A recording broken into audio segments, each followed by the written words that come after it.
अभी मात्र 2 दिन पुरानी बात है। अब ये बात बताऊंगा ना, खलबली मच जाएगी आपके लिए। मात्र 2 दिन पुरानी बात है। मुझे किसी से मेरी बात होती थी।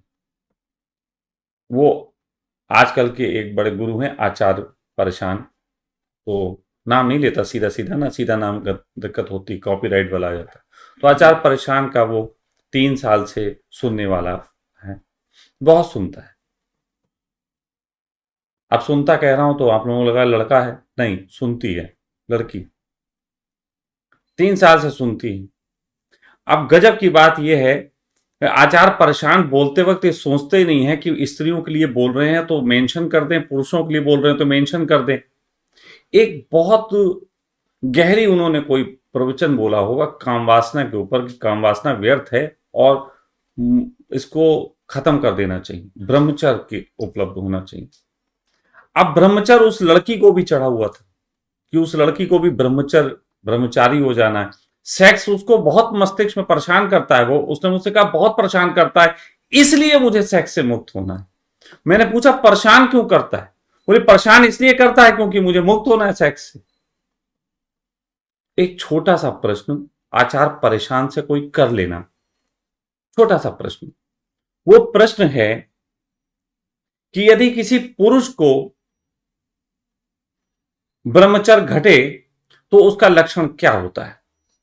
आप सबको पता होगा कि उसका लक्षण होता है कि उसके लिंग का खड़ा होना बंद हो जाता है, उसका लिंग खड़ा नहीं हो सकता।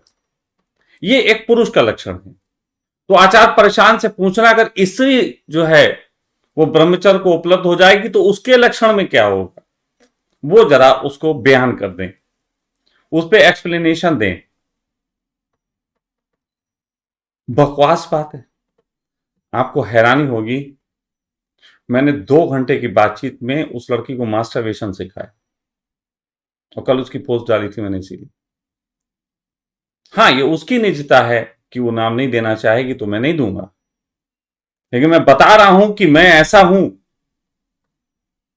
मैं ऐसा गुरु हूं कि ऊंचाइयों से उतर के नीचे कीचड़ में आके तुम्हारी उंगली पकड़ के तुम्हें ऊंचे ले जाने का काम करना चाहता हूं।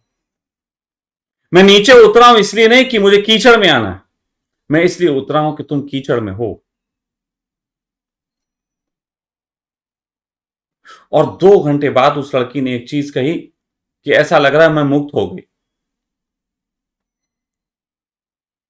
अपराध किया ना मैंने, केस कर दो, बहुत बुरा काम किया, लेकिन ये हमारे और उसके बीच का ये मैटर था। इसमें तीसरे को आने की जरूरत क्या है? हाँ, मैं ये बात एक एग्जाम्पल के रूप में आपके सामने रखी। मैंने एक चीज उसको सिखाई, मुझे आपत्ति नहीं, उसने एक सीखी, उसे आपत्ति नहीं, आनंदित, बात खत्म हो गई। लेकिन आप लोगों के दिमाग में से बरसों कीड़ा चलेगा, मुझे मालूम है। ये बात बरसों तक जो है वो कही जाएगी, और मैंने कही इसीलिए सस्ता प्रचार। तुम्हें हिम्मत है, तुम्हारे किसी गुरु में हिम्मत है कि अपने शिष्य पे इस तरीके की करुणा दिखाए? है हिम्मत? लाओ सामने, लाओ सामने। तुम कहानियों को जिस ढंग से बना सवार के लिखते हो तुम्हें पता नहीं। तुम कहानी लिखते हो कि एक एक स्त्री थी, कोई अहिल्या या कुछ पत्थर की हो गई थी, ऐसी कुछ थी ना। हाँ, तो अहिल्या पत्थर की हो गई थी, राम ने उसे छुआ, वो फिर से जो है जिंदा हो गई। वो कोई पत्थर की नहीं हुई होगी। सच बात तो ये है, उसे इसी तरीके के बाबाओं ने उसका स्त्रैण जो है वो छीन लिया होगा उससे। उसका साधारण जीवन उसे ले लिया होगा। राम ने उसे बताया होगा कि तुम गलत हो, ऐसा नहीं होता। देखो मेरा भी जीवन है, मैं भगवान हूं, फिर भी मेरी पत्नी है सीता, और वो ले गया है उसको रावण, मैं उसके लिए लगा हुआ हूं उसको ढूंढने में। तो राम अपने जीवन से संदेश क्या दे रहे हैं?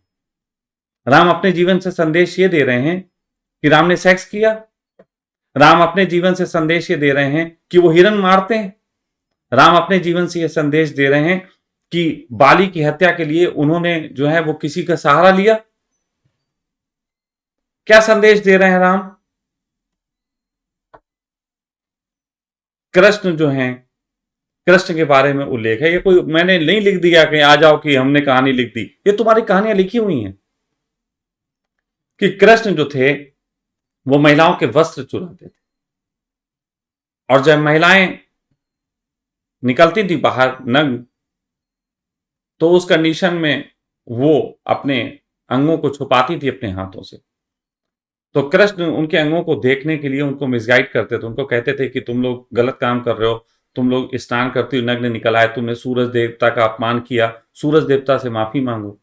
तो स्त्रियां उनकी बातों में आके माफी मांगती थीं, और कृष्ण जो थे उनके अंग तका करते थे। ये तुम्हारे कहानियों में लिखा है, लेकिन तुम्हें मेरी ये बात कहने से लगेगा मैं कृष्ण का अपमान कर रहा हूं, जबकि मैं बता रहा हूं कि कृष्ण की महानता ये थी कि कृष्ण जीवन के सहज दर्शन को उपलब्ध थे। आज की तारीख में एक छोटा सा बच्चा अगर उसके सामने कभी कोई महिला कपड़े बदलती है, लड़का है 2 3 4 साल का भी, तो वो महिला को देख के रस लेता है। वो उसकी मां के अतिरिक्त भी कोई महिला हो तब भी वो ऐसा करता है। ये एक सहज प्रवृत्ति है शरीर के आकर्षण की, लेकिन तुम नहीं समझोगे। तुम तुम सहजता को खो बैठे हो।